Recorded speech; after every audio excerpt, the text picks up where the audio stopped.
Hello and welcome to the Kelcast, the Hearthstone Arena podcast where we try to get better without cursing. I'm Keldar, a longtime Infinite Arena player on Twitch.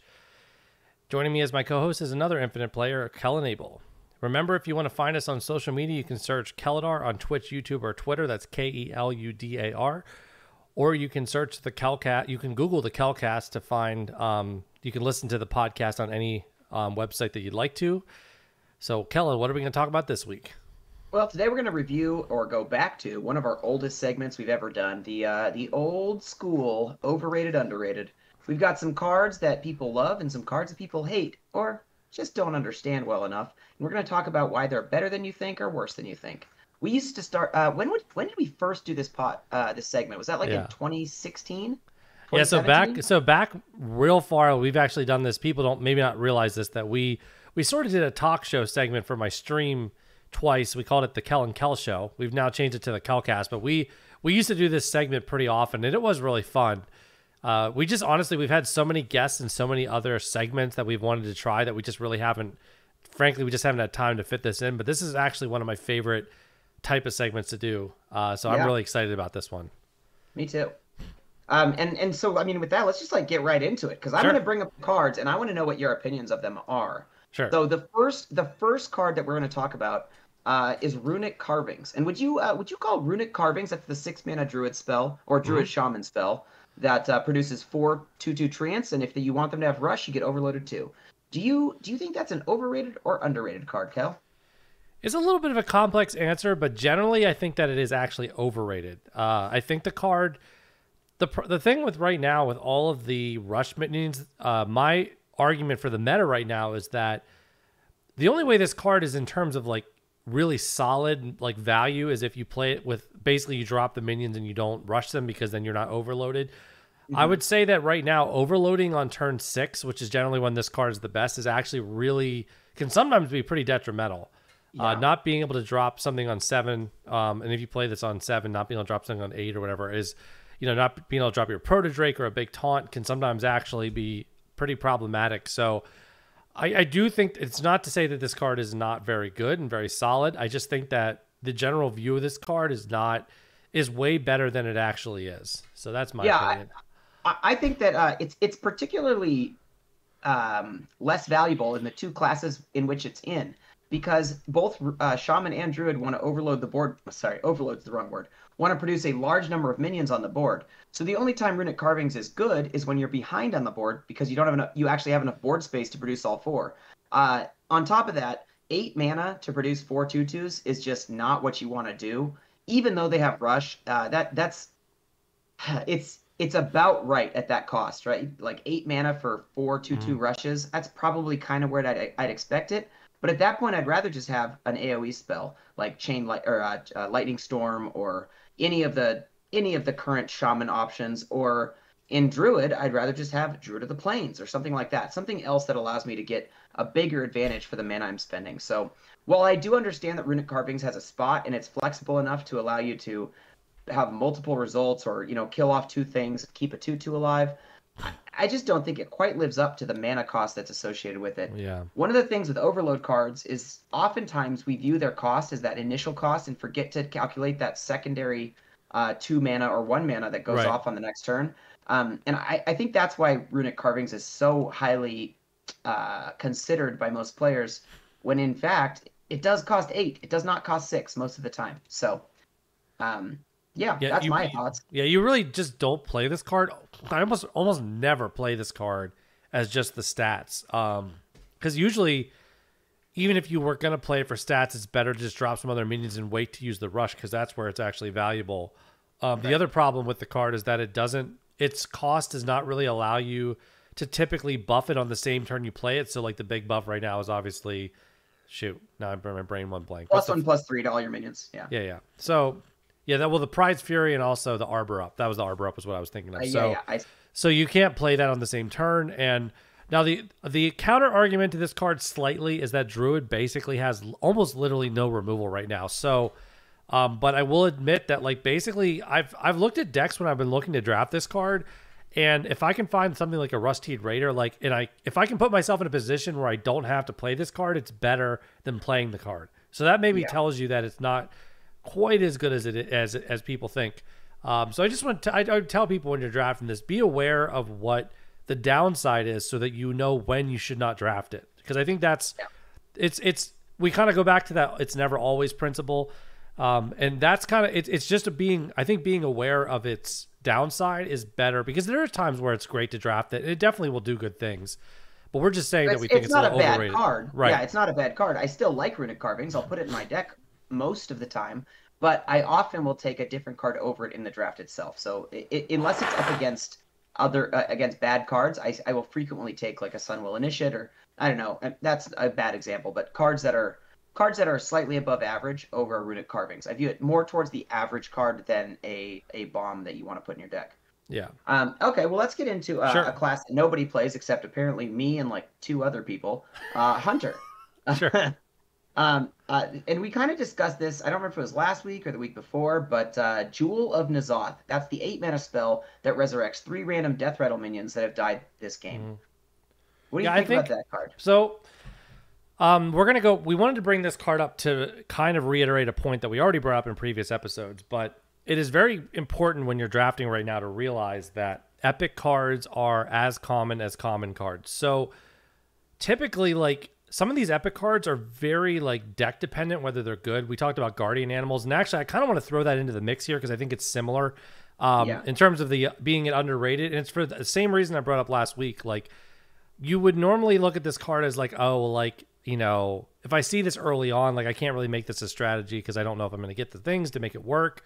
Jewel and N'Zoth, for instance, like, you can definitely get enough death rattles, and because it's epic and it's more common, like, it is definitely easier to pull this strategy off than it was before that change. So I think this card is very, very much underrated. I think I for sure underrated it initially, but I think that the changes in how they've affected the drafting odds in the draft itself really, really makes this card a lot better than it might look. Yeah, I personally have had a couple Jewel of N'Zoth decks that pretty much base their entire strategy around it. There's a number of cards in Hunter that work really well with it, starting most importantly with Teacher's Pet. I think that's probably the card that I think of most when I look at this card, Jewel. But there's also a number of, even just slotting in a couple 2s and 3s that are acceptable to get that 3rd Death Rattle. I think Plated Beetle is a fantastic card with Jewel of N'Zoth, because oftentimes you want to cast Jewel of N'Zoth on 8, so you need to have cast something on 2, 4, and 5, or, you know, somewhere in there. And it's hard to find a 7-drop. It's hard to find a 4-drop, but you can find a 2, a 5, and a 6 pretty easily. So those are the kind of spots you want to really look for. You want to find those powerful Death Rattles, and you want to remove the Death Rattles from your deck that are too cheap or inconsequential. So like Mecharoo style cards. Not that exists in this world, but, you know, things of that ilk. Plated Beetle just happens to be up in the right spot because it hits 2 things that Jewel of N'Zoth really appreciates. It's a beast. It has acceptable bonus stats, and it provides a health boost, which can be nice if you're playing Jewel of N'Zoth without producing a taunt, because you can fall behind that next turn. Overall, I just find the card to be more powerful than it has been in the past. And especially good with things like Claw Machine. I think Claw Machine is the card you really want to look for if you're drafting Jewel, or Plague. I mean, Plague Protodrake is the dream, of course. That doesn't happen very often, but Claw Machine is the true juice on Jewel of N'Zoth. Yeah. And the addition of Piloted Shredder isn't bad either, gotta say. Well, one thing I wanted to bring up too is that unlike oh shoot, what's the N'Zoth card that summons all the different minion types? The one that went to 9 mana. I forget what the name of it is. Well, it's N'Zoth, but it's specific. I forget which N'Zoth it's called, because there was the old N'Zoth and the new. But anyway, the newer N'Zoth. What's interesting is where that card, for instance, if you draft things like Fishy Flyer, you will get the second half of that card because it won't have the death rattle. The cool thing about this card, and one thing that I think also is another thing, is there's a lot of death rattles now that rush. So what would normally be a downside of a card like this would be that you're behind, you play this, it's so slow, you just throw stuff down on the board, but your opponent just goes face and you're dead. But because there's things like Claw Machine, there's things like Fishy Flyer, Sneaky Delinquent, all those cards, not only do they give you immediate impact, but they also give you the second half. There's a lot of cards where you get a second version of the card right now, and that makes this card even better. So, I think this is a very highly I don't know if it's underrated now. It was definitely underrated originally. I don't know what the community thinks about this card now, but I think this one's a really interesting talking point. Yeah. I think I still don't see. My opponents have never played it against me, so I think that Yeah, probably means it's somewhat better than people are taking it. Okay, let's go on to something a little bit different. How about the card Yoink? What do you think about Yoink? So Yoink is a card that, like, when I first looked at it, I was like, okay. I will admit that I thought it was. I heard a lot of kind of down talk about it, and when I looked at it, my initial feeling was that it was better than people said. I definitely think this is an underrated card, and I know Judge will love this because he just loves this card. I remember a co-op we did with Ish and all of us that like went really well with Yoink, and it's the thing is that with getting 3 options for a hero power, and if you guys don't know the card, it's 1 mana to get a hero power that you use twice that costs 0, and then you get your original hero power back. And the thing is, if you get like the Warlock hero power or you get the ping from Mage, like the chances of getting a useful one are very high. And even things like the Hunter hero power in certain situations can be really good when it's 0. So I really think the card, it can give you a lot of value, and like you're not really giving up a lot to use it. So, and the other great thing is that a lot of times you hero power before you play it, so you already have your dagger, like, you know, with 2 charges ready to go. You play Yoink, and by the time you need to redagger, you've already used it up, so it doesn't really matter. So I really like this card, and I think that the situational power of it is very strong. So yeah, I think some of the common play patterns with Yoink are casting it on turn 1 and producing a 1/1 with Paladin hero power, or drawing a card with Warlock hero power. Second turn, you do the same thing, and then you get your own hero power back, the Rogue Weapon, and you re-weapon.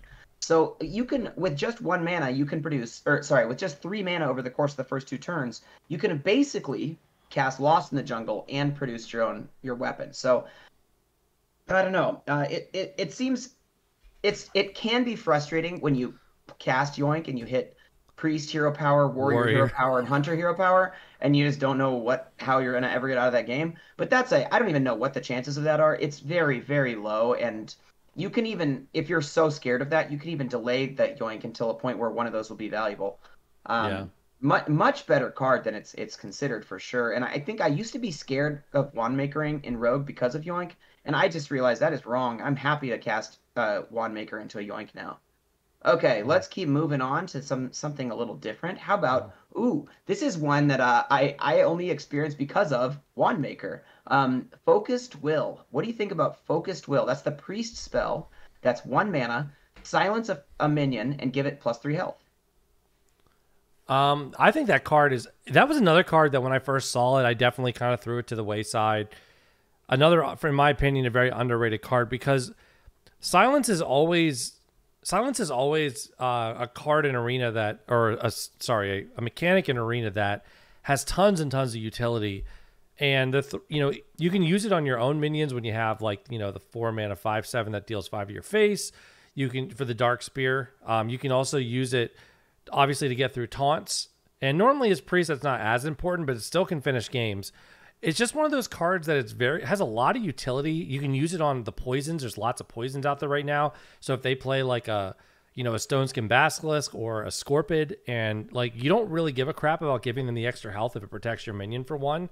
So for 1 mana, it can be really strong. And again, it's one of those cards that better players will typically find better ways to use it and get more out of it. But I really do think that it's one of those cards that, like, at face value, it just doesn't look it looks underwhelming, but it definitely has lots of impact. And I've used it many times, and it's won me way more games than I would have ever anticipated. So my favorite use of it that I've experienced was my opponent cast on turn 6 an Onyx Mage Scribe, a naked one, no spell cast afterwards, so it's spell burst just sitting there, ripe for use. And I cast the Focused Will directly on it, so now it's a 4/12, but I just went wide. So my opponent's sitting there with a 4/12, and I have a million 2/2s and 1/1s, and they never came back from it, because that one Focused Will stopped my opponent from generating the cards that could have dealt with a wide board that I'd produced. That was probably the best use I've had for Focused Will. I've also done some fun things where I've silenced my own minion and then flipped it with Crazed Alchemist, but if anyone's listened to this podcast before, you probably know how much the Kels both love Crazed Alchemist. Kooky Chemist, baby. Give me that Kooky Chemist. Yeah. We love flipping our minions. I think it's our favorite thing to do.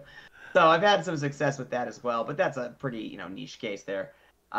Okay, well, let's keep going. Man, we are cranking through these at lightning speed, man. I think Mhm. we've adapted to my speed of speech. Okay, are you ready? I'm Next ready. card, Evocation. What do you think Ooh. about Evocation? This is a 2-mana mage legendary spell that adds a random mage spell to your hand until your hand is full. What do you think about that? So it's kind of interesting. So when it was 1 mana, it's actually crazy.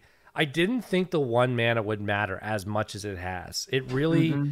it made a much. I knew it was gonna have an impact, but man, it feels like a totally different card now. It And does. the thing about this card is that I guess as I've started to evaluate it more and more, and I've watched people play it, you know, a lot of times you're playing this as a Hail Mary. Now, I feel like the card is actually in its element. It's best when you're actually ahead. Yeah. And you're basically using it to like kind of like what do you call it? You're trying to basically make it so there's no possible way your opponent can catch up again because you cast Yeah. a couple secrets, you develop a couple discovers, and you just develop enough value that like now it's like, well, now like maybe the game's even and you get to the end and you empty your hand, you play Vocation, and then you just play a couple things like Ring Toss and a couple different cards, and then all of a sudden there's just no way for your opponent to come back. Now, where the card used to be better at 1 mana was it used to be a decent catch up mechanic with like board clears and stuff. But now that Blizzard's gone and there's less board clears in this meta, it just doesn't feel like, because even if you cast it at 10 mana and you get Flame Strike, unless the board is like literally perfect and they're all under 5 health, like you're not gonna really catch up from it. And even if you do, if they have any cards left, they're just gonna play again, play their minions down, and you're in the same situation again. So Yeah. it just doesn't. It feels like a win more card where before it didn't quite feel that like that as much, if that makes sense. So I think one of the big differences with that extra mana cost is oftentimes in the past we'd get to cast Evocation and have 9 mana to work with. When 9 mana is a lot different than 8 mana when you have a full hand. Every Yeah. mana matters when you have a full hand because you're going to be able to expend as much as possible. Another thing I'm noticing when I cast Evocation these days is my board clears or big spells that can affect the board immediately are things like Deep Freeze and Flame Strike, Right. and that pretty much uses all of the mana available. I'm not able to cast something else additionally. I'm not able to, and I mean, what am I going to do? Cast Incanter's Flow like that? Right. Yeah. That's what I used to be able to do. Now, now I can't even cast Incanter's Flow. I'm stuck with Evocation, Flame Strike, and hope to. I don't even know what 1 mana spell I'd want there. Brain Freeze would be the dream, but that's kind of it. And then all I've done is cleared my opponent's board and not done anything to. So I've really just cast a 10 mana Flame Strike. That's that's a good thing sometimes, but there's a reason Flame Strike costs 7. That's when it's best. I think Evocation really did lose a lot with not only the sets that are currently in Arena, but also the that mana cost increase.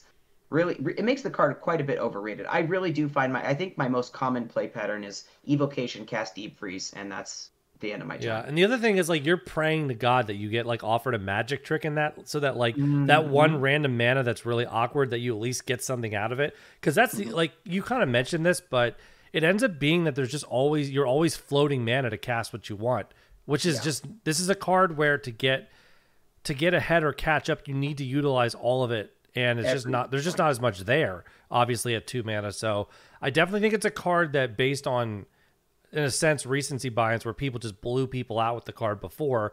Now, obviously, if you discover this card and like it's different, but like, and there's times it's still going to be good, don't get me wrong, but it definitely does not do what it used to. So, Yeah, I think it's been repurposed. Now, when you cast it, I'm hoping to get a 2 secrets and a 4 mana spell. That's or sorry, a 3 mana, yeah, 2 mana spell. 2 secrets and a 2 mana spell that I want to cast like Runic Orb.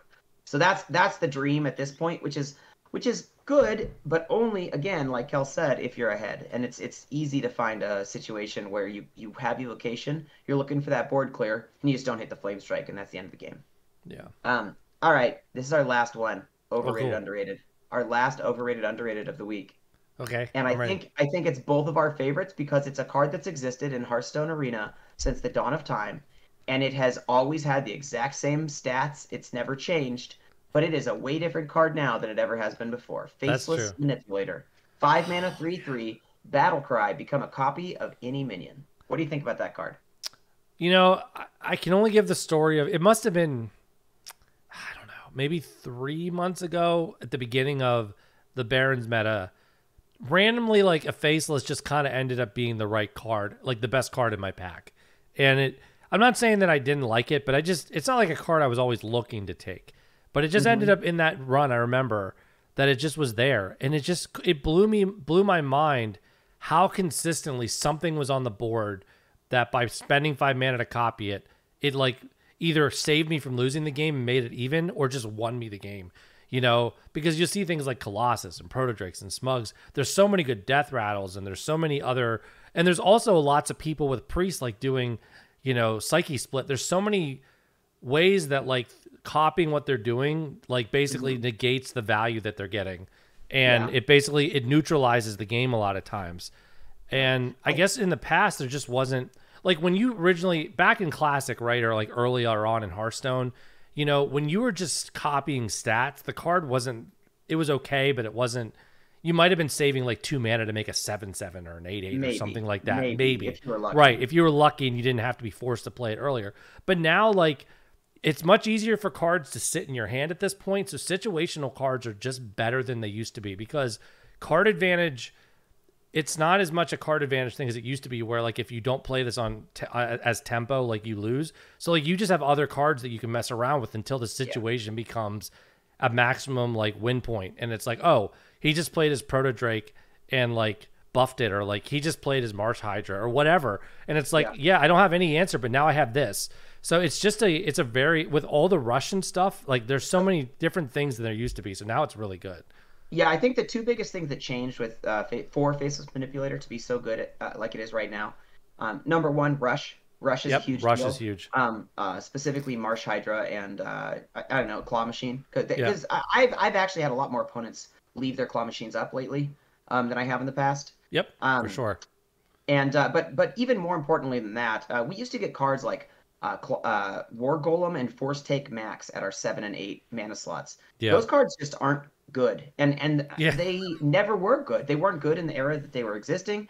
And at some point, Blizzard realized that, and they printed cards like Violet Worm. I think Violet Worm was the first example of this, where they would produce an 8 mana card that would completely change the board by itself. It was powerful enough for it to be its own thing.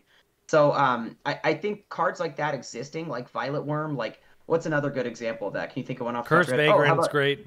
Yeah, Bone Chewer Vanguard. All these things that are just huge minions at 7, 8, 9, and 10 mana. Oh my god, how about Scrapyard Colossus? That's not a bad one either. Well, here's another good thing, Kel, and I want to mention real fast before I forget, which is that unlike before where you would have to like copy like a 7+ mana card to actually not lose the game, now there's things like Teacher's Pet and Smug Senior, and like you can copy a 5 mana card and it can actually still win you the game. You know what I mean? You're getting a powerful card. You're just producing the same exact value as your opponent, but your opponent played a good card, so you're getting that too. Yeah. Yeah.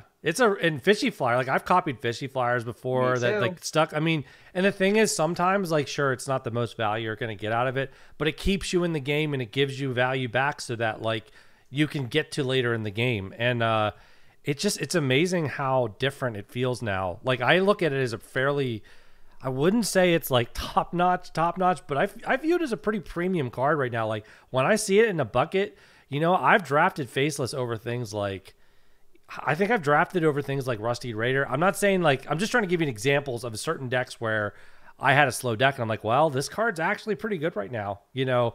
And I definitely think it's a card to keep, like, I would definitely say, you know, it's getting near the end of the meta. We're getting a new set coming. And then in the next week, if you listen into this, you know, if you see it, draft it and show, you know, you'll see what we're saying. So speaking of that, with that said, obviously we think Faceless Manipulator is underrated right now. It's a card we love to experiment with, and it's a fun one that you should too. With that being said, next Saturday, we are not going to have a podcast because the following week is our favorite podcast of every new set. Let's go. Yeah, we are doing the United in Stormwind. Is that right? Yep. United in Stormwind set review starting not this week, but the week after. As soon as the full set drops, we are going to stop what we're doing, review every card, and bring it to you as fast as we can so that you're ready and prepared once the set is fully released. Yeah, and unlike the Lightforge podcast, we won't be 8 hours. Now, I love you, those guys. Don't get me wrong, but like I will say that the one thing that's a benefit of our podcast for card reviews. I've watched lots of card reviews, and I've done a lot of card reviews as well before. But like something about when we organize things, we're definitely able to get it under.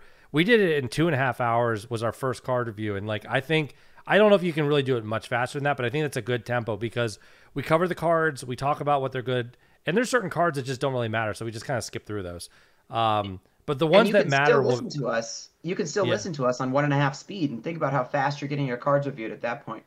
But yeah, no, seriously, I think I was pretty proud of the tempo and I listened to it afterwards, and like I thought maybe we went so fast it'd be kind of hard to follow, but it really wasn't. So I think that it is, and I'll tell you guys, it is not easy to do a card review in under 3 hours. It's hard. It's just a lot of cards to go through, and it's a mental battle, but we do love doing it. So we'll be rating them, from 0 to 5 stars. And then, you guys can, tell us how we're wrong. And I thought like I said, there's definitely ones we missed. You will tell us. Yeah, people do tell us. Every time I stream, like, man, I can't believe you didn't like watch post or whatever, and then I'm like, but there's other cards I got right that other people didn't. So, it's just, it's funny how. And overall, our average card evaluation so far, we've been pretty much on the mark. So yeah, we've missed here and there, but we've also hit hard too. But on average, we have been pretty accurate. And I mean, everyone is. All the top level card reviews, everyone's very good at what they do. I think our strength is our speed. Although obviously we miss some of the detail there, but sometimes I need to I have to pull the reins in on Kellen just a little bit, because there's sometimes where Kellen's, I think he's going so fast he doesn't even realize how fast he's talking, and I'm like, wait, what did he just say? But I'm also slow, so we're a good balance. We kind of like thunder and lightning. Help each other out. Yeah. We're like thunder and lightning. We kind of have perfect for our intro. There you go. Oh yeah. All right, guys. Well, that's going to do it for the 26th episode of the Kelcast. Remember, you can join us live 8 p.m. Eastern every week on Twitch, or you can download the podcast wherever you get your podcasts every Monday. You can also find me on Twitch, where I stream daily at 7 a.m. Eastern, or really whenever I can. You can also find me on YouTube, Twitter by searching Keldar. That's Keludar. Remember that you can search the Kelcast and Google it, and you will also find any website you want to listen to the podcast on. We're on Amazon, we're on Google, we're on Apple, we're on Spotify, we're on everything. iHeart, everything you can think of, we got it. So, and also, big thing that I haven't said very early on in our episodes that I want to start reiterating is please take the time to comment, rate, and do those type of things, because those ratings and comments actually help us move up on the algorithm so other people can find the podcast and enjoy it like you guys do. So please help us out and give us feedback if it's on Twitter, or Twitter's actually one of the best places to give feedback, or just tell me when I'm streaming, because we definitely love feedback, and it really helps us to continue to grow the podcast and do things that you guys enjoy. So, and again, thanks to John Laux for the music used in the episode. You can find a link to all our contributors in the show notes. This has been the Kelcast. We'll see you next week when we do the card review. Awesome. Yeah, peace out, everybody. So, Kel. What's up, Kel? Final Fantasy 14 is fucking awesome. It is so fucking good. I can't believe it. It has the exact same feeling I had back in the early days of WoW when I was playing my little mage character, and I was casting Frostbolt at random cool-looking minions and mobs, and I was doing whatever I was doing. I am getting that same exact experience playing Final Fantasy 14. I don't know what the hell is going on in this game. I can't figure out what the end game looks like. I don't know how to find new quest points. I don't know how to do anything. And that's part of the joy. There is so little easily accessible information. There's a lot of stuff that's just totally confusing. But if I just keep grinding away, eventually I figure out new stuff. Final Fantasy 14 has been so much more fun than I thought. And yes, I know I'm jumping on the bandwagon that everyone else has been on for however long. But, man, it is an absolute joy. I've been playing it a lot. I'm not going to release how many hours per day I'm playing it, because I would like to pretend I'm sane. So it's an absolute joy, man. I cannot believe how much fun it is. It is. And he doesn't even listen to the story chat. He doesn't even every cutscene. He skips every one. Yeah. One of the stories is one of the first dungeons we played together, where it's sitting there and he was like, God damn it, somebody's somebody's watching the cutscene. Can't we get to it? And I'm like, Kellen, that's me. And he's because me and Kellen are like, we both play it now together, and we're like the polar opposite. I'm the guy that enjoys all of the lore, and I don't read literally every text, but I at least skim most of it. So because to me, like, the story makes it more interesting. But it's okay. I just love it because, like, the first time I played with Kellen, he was so ADD, it was crazy. He's just running around like, let's grab this and grab this and grab this, and I was just like, holy shit, he's so fast. See, but yeah. And I would say I'm the one who's doing it right, and you're the one who doesn't understand how to play the game. But then it turns out that the game is built so that you would enjoy it, and I'm the one who's messing up. So I don't know. No, it is. I mean, my 2 cents on it is, it's got a great story, and I will say though, if you're a power gamer as Kellen, I do think it would be slightly. If I was built that way, I would find it frustrating because there's kind of some like. It kind of blocks you from getting into certain content until you finish certain parts of the story. So I could see how that would be frustrating for someone that just wants to get to like the end game. But all I can say is good things about it. I've just enjoyed it. I can't believe it's a tab targeting combat, and I love it so much. That's what the most surprising thing to me. But it's been great, and that's what we're gonna do as soon as we're done with this. So I'm already logged in, so I'll see you on there. All right. See you guys. Bye.